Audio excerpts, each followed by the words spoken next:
please subscribe and don't forget to press the bell icon to get notified whenever we upload a new video. बात करेंगे share बाजार में आज हुए कारोबार की सबसे पहले, जहां पर हमने देखा मुनाफा वसूली हावी रही। सेंसेक्स ऊपरी स्तरों से करीब 200 पॉइंट लुढ़का है। निफ्टी 10,750 के नीचे जाके आज बंद हुआ है, मगर मिड कैप की लगातार हमने देखा कि तीसरे दिन भी धुलाई हुई है। इंडेक्स करीब 310 पॉइंट टूटा है। बाजार में आज किन शेयरों में आखिर हमने ज्यादा उतार चढ़ाव देखा है और कल के लिहाज से क्या अहम ट्रिगर्स हैं, दोनों पर ही बात करेंगे हमारे सहयोगियों से। हर्षिता सावंत हमारे साथ जुड़ रही हैं और साथ ही हम हर्षिता से बात करते हैं पहले और बताएंगे। हर्षिता, आप जुड़ चुकी हैं हमारे साथ, तो ये बताएं कि आखिर हमने किस तरह का सेशन आज देखा, हाइलाइट्स क्या रही और एक्शन कहाँ रहा?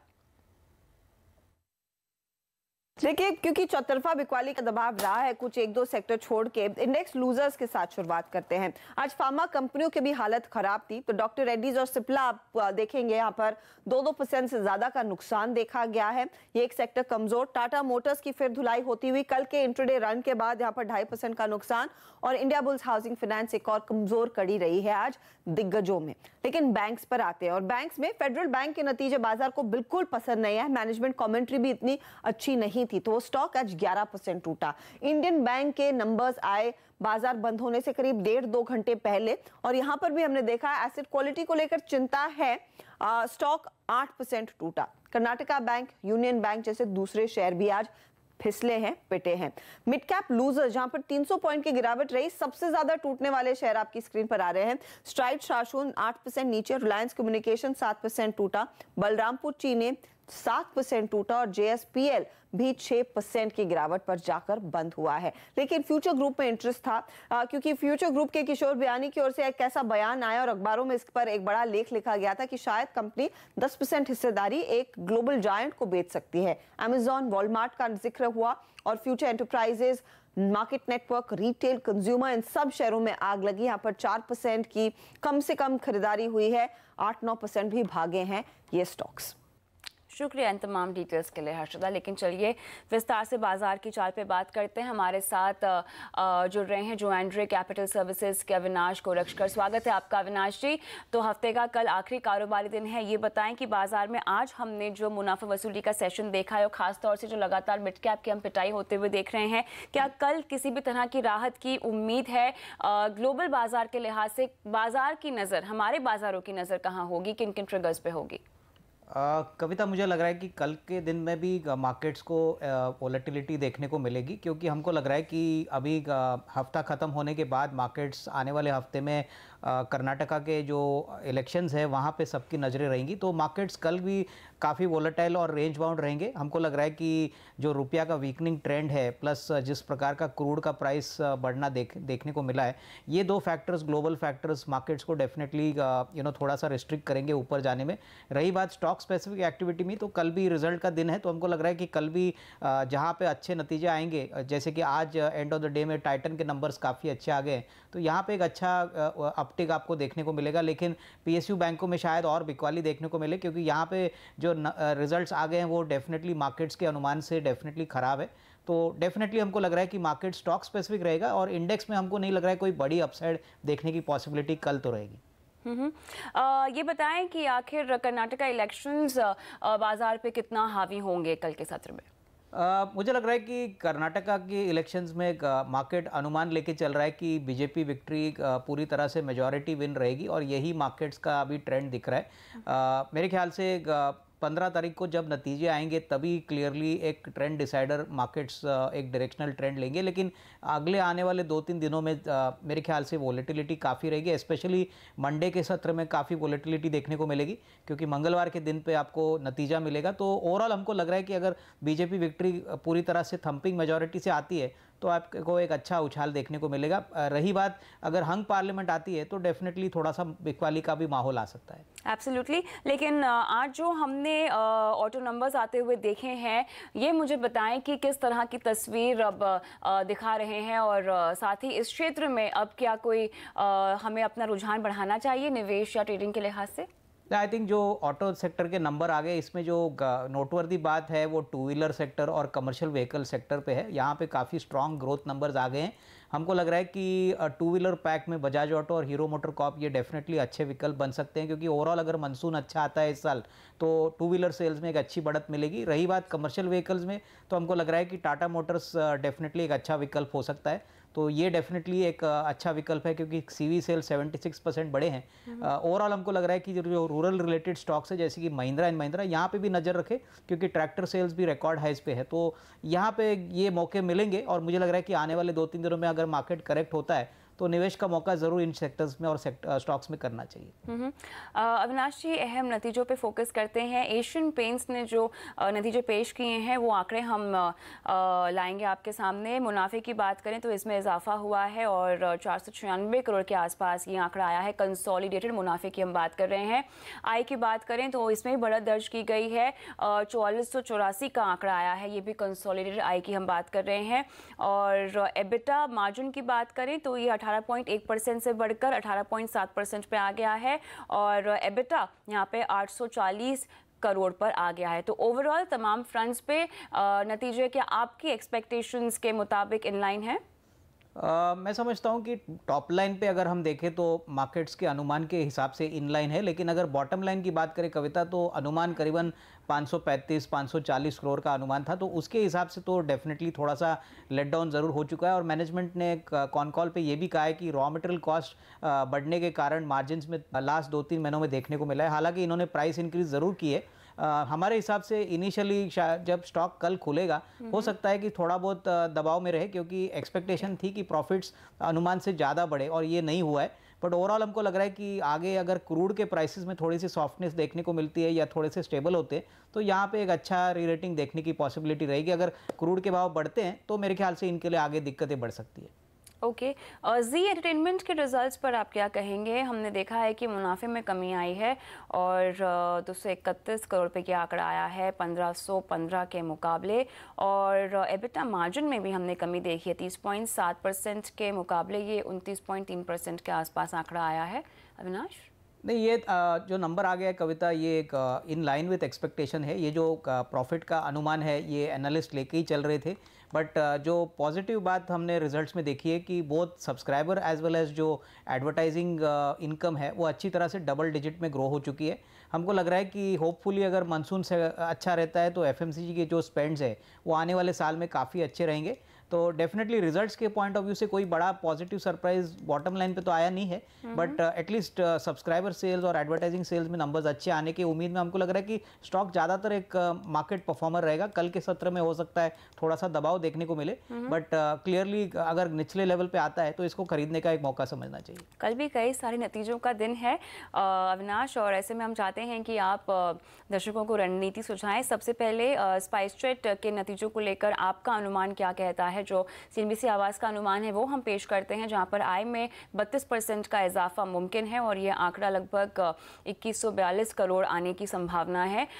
मुनाफे में भी हम इजाफा देख रहे हैं और 149 करोड़ हो सकता है ये आंकड़ा आ जाए। और एबिटा मार्जिन की बात करें 50% का इसमें इजाफा और एबिटा लगभग 475 करोड़ के आसपास आने की संभावना है। क्या कहेंगे आप? आई थिंक मुझे लग रहा है कि जेट के और इंडिगो के रिजल्ट्स आने के बाद मार्केट्स में डेफिनेटली कंसर्न्स है कि क्रूड के प्राइसेस से प्रॉफिटेबिलिटी में शायद दबाव आ सकता है। अगर ये नंबर सही में अच्छी तरह से 50% का ग्रोथ आता है तो आपको एक अच्छा उछाल ज़रूर देखने को मिलेगा। हमारे हिसाब से एयरलाइन सेक्टर में वॉल्यूम ग्रोथ ज़रूर आया है, बट मार्जिन्स को लेके हो सकता है कि कल नतीजे में शायद थोड़ी सी दबाव स्पाइसजेट के नंबर्स में देखने को मिले। तो लॉन्गर टर्म प्रॉस्पेक्ट्स डेफिनेटली अच्छे हैं, बट शॉर्ट टर्म में हो सकता है स्टॉक थोड़ा दबाव में आए। ओके, हेवल्स के नतीजों पर आप क्या कहेंगे? कंपनी, हम जो अनुमान है हमारा उसके मुताबिक आय 47% बढ़ सकती है, 2518 करोड़ के आसपास ये आंकड़ा आ सकता है। एबिटा मार्जिन 13.4% से कम होकर 12.7% आने का अनुमान है। नहीं, हेवल्स में हमको लग रहा है कि डेफिनेटली टॉप लाइन ग्रोथ जो दिख रहा है वो डेफिनेटली पॉसिबल लग रहा है। मैनेजमेंट की कमेंट्री लास्ट क्वार्टर में काफ़ी पॉजिटिव थी और मैनेजमेंट ने ये भी कहा था कि वॉल्यूम ग्रोथ डेफिनेटली इनका जो लॉयड्स का जो बिजनेस इन्होंने टेक ओवर किया है इससे इनिशियली तो मार्जिन में थोड़ा सा ज़रूर प्रेशर आएगा, but medium to long term में हमको लग रहा है कि ये एक अच्छा विकल्प बन सकता है। हालांकि नंबर्स में अगर कोई इबिटा में मार्जिन इंप्रूवमेंट या स्टेबिलिटी आती है तो मार्केट्स को शायद ये बात पसंद आएगी। तो overall I think numbers in line आते हैं तो स्टॉक में एक थोड़ा सा अपटिक ज़रूर दिख सकता है। कैनरा बैंक का विश्लेषण आपने क्या क्या किया, कैसे किया है और किन किन फ्रंट्स पे नज़र रहेगी बाजार की? मुझे लग रहा है कि क्लियरली अगर हम कैनरा बैंक के नतीजे देखें तो हमको लग रहा है कि कहीं ना कहीं एसेट क्वालिटी का जो स्ट्रेस है वो थोड़ा सा ऑब्वियसली दिख रहा है। आई मीन पीएसयू बैंकों में हमको अभी भी लग रहा है कि निवेशकों को थोड़ा सा केयरफुल रहना चाहिए, क्योंकि आने वाला साल, आने 1 या 2 क्वार्टर्स हो सकता है कि आपको ये एक एसेट क्वालिटी का स्ट्रेस कंटिन्यूसली देखने को मिले, ट्रेजरी बुक पे भी और ऑपरेशनल मैट्रिक पे। तो हम समझते हैं कि ऊपरी लेवल पे अगर स्टॉक बढ़ता भी है तो उसको एक समय तक मेरे ख्याल से एक समय से निकल के कोई प्राइवेट सेक्टर बैंक में निवेश करे, क्योंकि पीएसयू बैंक्स में रिस्क रिवॉर्ड हमको नहीं लग रहा है कोई बड़ा है। और निजी क्षेत्र के बैंकों में आपकी चॉइस फिर क्या होगी? निजी सेक्टर में हम समझते हैं कि जो सबसे स्टेबल बैंक है वो कोटक और इंडसइंड बैंक रहेगा। हमको लग रहा है कि नतीजे और एसेट क्वालिटी और लोन बुक ग्रोथ देखते हुए हमको लग रहा है कि इन बैंकों में कोई भी गिरावट या वीकनेस अगर आने वाले 2-3 दिनों में मिलती है इलेक्शन के पॉइंट ऑफ व्यू से, तो इन्वेस्टर्स को डेफिनेटली इस मौके का फ़ायदा लेके इन बैंक्स में अपनी पोजीशन बढ़ानी चाहिए। टाटा ग्लोबल बेवरेजेस के भी कल तिमाही नतीजे हैं और 32.6% का इजाफा हो सकता है मुनाफे में, और साथ ही मार्जिन की बात करें तो 10.7% के मुकाबले 12.9% आने का अनुमान है। आप क्या कहेंगे? इनकी जो सब्सिडरी है कविता टाटा कॉफ़ी, इन्होंने नंबर्स काफ़ी ख़राब दिखाए थे, तो हमको लग रहा है कि ओवरऑल स्टैंड अलोन बिजनेस की अगर हम बात करें तो मार्जिन्स में इंप्रूवमेंट आने की अपेक्षा है। Clearly top line growth EBITDA margin और इबिटा ग्रोथ से काफ़ी बेहतर होगा। ओवरऑल एडवर्टाइजिंग कॉस्ट भी काफ़ी बड़ा है, तो हमको लग रहा है कि अगर मार्जिन में थोड़ा सा इंप्रूवमेंट आता है तो मार्केट्स इसको डेफिनेटली पॉजिटिवली रहेगी। हालांकि टाटा कॉफ़ी के नंबर्स अभी कंसोलिडेटेड नंबर्स में ऐड होंगे, तो ओवरऑल हमको लग रहा है कि कहीं ना कहीं मार्जिन पे और आगे कंपनी की जो ग्रोथ कमेंट्री है वहाँ पे अगर कोई अच्छा पॉजिटिव संकेत मिलता है तो स्टॉक में एक अच्छा इजाफा देखने को मिलेगा। चलिए, तो यहाँ पे कल काफ़ी एक्शन पैक दिन रह सकता है नतीजों के लिहाज से, लेकिन हम शो को आगे बढ़ाते हैं और पेश करते हैं निफ्टी स्ट्रैटेजीज जो हमारे जानकार खास आपके लिए लेकर आए हैं। राजेश सतपुते की रणनीति लाएंगे। सबसे पहले बाइंग रिकमेंडेशन है 10,670 का स्टॉप लॉस 10,785 के टारगेट के साथ। वैशाली पारे की रणनीति पेश करेंगे। बाइंग रिकमेंडेशन है इनकी भी 10,650 का स्टॉप लॉस 10,840 के टारगेट के साथ। स्वाति होटकर भी खरीदारी की रणनीति आपको दे रही हैं। 10,640 का स्टॉप लॉस, टारगेट होगा 10,770 से लेके 800 के बीच का। और टेक्निकल चार्ट्स पे हिमांशु शर्मा की जो पिक है वो है ONGC, खरीदारी की रिकमेंडेशन 182 रुपये 70 पैसे का स्टॉप लॉस 195 के टारगेट के साथ। और डेरिवेटिव्स में राहुल शाह इन्फोसिस में खरीदारी की रणनीति आपको दे रहे हैं 1150 का स्टॉप लॉस 1220 के टारगेट के साथ। तो ये हमारे जानकारों की राय है, लेकिन हम आगे बढ़ते हैं और रुख हो गया है आपको आज की वैल्यू पिक बताने का। तो जानते हैं आज की वैल्यू पिक।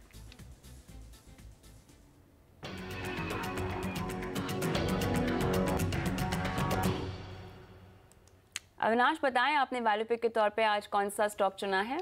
कविता, आज जो स्टॉक मैंने चुना है वो बेसिकली एक south based auto component company है जिसका नाम है नेलकास्ट लिमिटेड। नेलकास्ट ये 1982 में इनकॉर्पोरेट हुई थी और ज़्यादातर ग्रे और SG ग्रेड के कास्टिंग्स बनाती है, और इनके जो यूज़र सेक्टर्स है वो ज़्यादातर कमर्शियल व्हीकल सेक्टर और ट्रैक्टर सेगमेंट्स है। हमने देखा है कि ट्रैक्टर और कमर्शियल व्हीकल सेगमेंट्स में एक अच्छी तेज़ी देखने के कारण कंपनी को भी काफ़ी फ़ायदा हुआ है। कंपनी इंडिया में सबसे बड़ी कास्टिंग कंपनी है, 1.5 लाख टन की कैपेसिटी है और इनके 2 प्लांट्स हैं, एक तमिलनाडु और आंध्र प्रदेश में। इनके जो OEM कस्टमर्स हैं वो भी काफ़ी सिग्निफिकेंटली बड़े हैं, जैसे कि Tata Motors, Ashok Leyland, automotive Axles, Rane Group, Mahindra and Mahindra, as well as Dana जो एक US कंपनी है। कंपनी का मानना है कि दोनों ही सेक्टर्स में ग्रोथ पोटेंशियल काफ़ी सिग्निफिकेंट है। इनफैक्ट लास्ट ईयर कंपनी ने करीबन 575 करोड़ की टॉप लाइन पे 62 करोड़ की EBITDA रिकॉर्ड की थी और करीबन 33 करोड़ की प्रॉफिट रिकॉर्ड की थी। आने वाला साल दैट इज़ FY18 में फर्स्ट 9 मंथ्स में काफ़ी अच्छा ट्रैक्शन देखने को मिला है। करीबन ऑलमोस्ट 575 करोड़ का रेवेन्यू कंपनी ने रिकॉर्ड किया है और प्रॉफिट जो 9 महीने का आया है वो करीबन 28 करोड़ है, जो पिछले 9 महीने में करीबन 24 करोड़ था। तो ग्रोथ मोमेंटम काफ़ी अच्छा है। आने वाले साल में हमको लग रहा है कि करीबन 700 करोड़ की टॉप लाइन और करीबन 40 करोड़ के ऊपर प्रॉफिट आने के अनुमान रहेगा। जो सबसे बड़ा ट्रिगर नेलकास्ट के लिए रहेगा वो बेसिकली ऑटोमोटिव स्क्रैपेज पॉलिसी पे रहेगा। सभी जानते हैं कि कमर्शियल व्हीकल्स में गवर्नमेंट ने ऑलरेडी कहा है कि 15 साल पुराने ट्रक्स स्क्रैप होने की बात चल रही है, तो इससे डेफिनेटली हमको लग रहा है कि ये जितने जल्दी होगा वो मेरे ख्याल से एक इंक्रीमेंटल डिमांड नेलकास्ट को प्रेजेंट करेगा। और ट्रैक्टर कंपनीज में जिस प्रकार की तेज़ी आई है, हमको लग रहा है ये भी एक अच्छा रब ऑफ इफेक्ट कंपनी को मिलेगा। रही बात कंपनी के बैलेंस शीट पे, तो करीबन 70 करोड़ की डेट कंपनी के पास है, करीबन 330 करोड़ की नेटवर्थ के सामने, तो डेट इक्विटी काफ़ी कम है, ये काफ़ी अच्छी पॉजिटिव बात है। और हमको लग रहा है कि अभी भी काफ़ी सिग्निफिकेंट ऑपरेटिंग लेवरेज कंपनी के पास है, जो वो अपना यूटिलाइजेशन आने वाले 12 से 15 महीने के लिए एग्जिस्टिंग कैपेसिटी से यूटिलाइज कर सकती है। हमारा अनुमान है कि इस साल करीबन 4.5 रुपये की ईपीएस और अगले 2 साल में 6 से 8 रुपये की अर्निंग नेलकास्ट रिकॉर्ड करेगी। तो इस पॉइंट ऑफ व्यू से सेक्टर का जो आउटलुक देखते हुए प्लस कंपनी की बैलेंस शीट की हेल्थ देखते हुए हमको लग रहा है कि इस लेवल से कम 30 से 35% का अपसाइड पॉसिबल है। तो ये लेवल से ज़रूर खरीदना चाहिए। कम से कम 12 to 15 मंथ्स का टारगेट प्राइस हमारा यहाँ पे 135 to 140 रहेगा। चलिए, तो नेलका साहब की आज की वैल्यू पिक है जहां पर आप निवेश की रणनीति सुझा रहे हैं दर्शकों को। लेकिन हम आगे बढ़ते हैं और रुख करते हैं एक अहम खबर की ओर जो हम बताएंगे दर्शकों को, और ये है हमारी खास पेशकश चार्ट का चैलेंज कॉन्टेस्ट, जो कि दर्शकों को बहुत पसंद आ रहा है। ज़बरदस्त रिस्पांस भी मिल रहा है इसमें, और करीब 3600 लोगों ने इसमें हिस्सा लिया है और करीब 1200 दर्शकों ने एकदम सटीक अंदाज़ा भी लगाया। आज हमने जुपिरियन फूड का चार्ट दिखाया था और हमने दर्शकों को 2 क्लू भी इसको लेकर दिए थे। तो आज इस कॉन्टेस्ट के विजेता है दिल्ली के पीके गर्ग, और गर्ग साहब को जीत के लिए बहुत बहुत बधाइयाँ। कल हम अपने शो सौदा आपका में 11 बजे पीके गर्ग से बात भी करेंगे और जानेंगे कि इन्होंने इतना सटीक अंदाजा आखिर लगाया कैसे। और चार्ट का चैलेंज हम रोज खेलते हैं, और अगर आप भी इसमें हिस्सा लेना चाहते हैं तो मोबाइल फोन में के मैसेज बॉक्स में जाएं और CHART कैपिटल में लिखिए, फिर स्पेस देकर अपना जवाब यानी शेयर का नाम SMS करें 51818 पर। रुकते हैं ब्रेक के लिए। ब्रेक के बाद आपके तमाम सवालों के जवाब स्टॉक फटाफट में।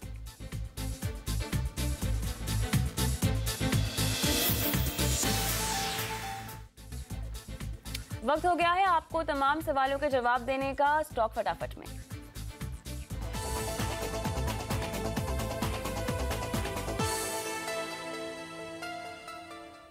हैदराबाद से अमीन का सवाल लेंगे, और अविनाश जी, इन्होंने कैस्ट्रॉल में खरीदारी कर रखी 250 रुपये 50 पैसे के भाव पे। फिलहाल उनके भाव से तो स्टॉक गिर गया है, घाटा भी है, लेकिन इस तरह के स्टॉक में कितना लंबा रुका जाए, किस टारगेट के लिए आपके मुताबिक? नहीं, मैं समझता हूँ कि कैस्ट्रॉल के शेयर में अगर इनका लंबा नज़रिया है तो ही होल्ड करें, क्योंकि कैस्ट्रॉल के शेयर में जो बड़ी दिक्कत है वो ये है कि इनकी raw material crude oil price related है, और इसी कारण स्टॉक में एक बिकवाली का प्रेशर देखने को मिला है। हालांकि कंपनी एक MNC है, अच्छे डिविडेंड देती है। इनका नज़रिया अगर 1 साल के भीतर है तो मेरे ख्याल से कोई भी उछाल में बेच दे, अदरवाइज़ लॉन्ग टर्म में अगर इनका विचार है तो ये होल्ड कर सकते हैं। चलिए, तो अगर आप लंबा रुकना चाहते हैं तो आप बने रह सकते हैं। कैस्ट्रॉल इंडिया में ये सलाह दी जा रही है अविनाश जी की तरफ से। पटना से RK श्रीवास्तव जी का सवाल डॉक्टर रेड्डीज पर है, और 2582 इन्होंने तो बहुत ही ऊंचे दाव पर खरीदारी कर रखी है। अविनाश जी, इन्हें अब क्या करना चाहिए? ये घाटे में भी है क्या? अगर इसी क्षेत्र में इन्हें रहना है तो क्या ये स्टॉक सबसे बेस्ट है या निकल सकते हैं?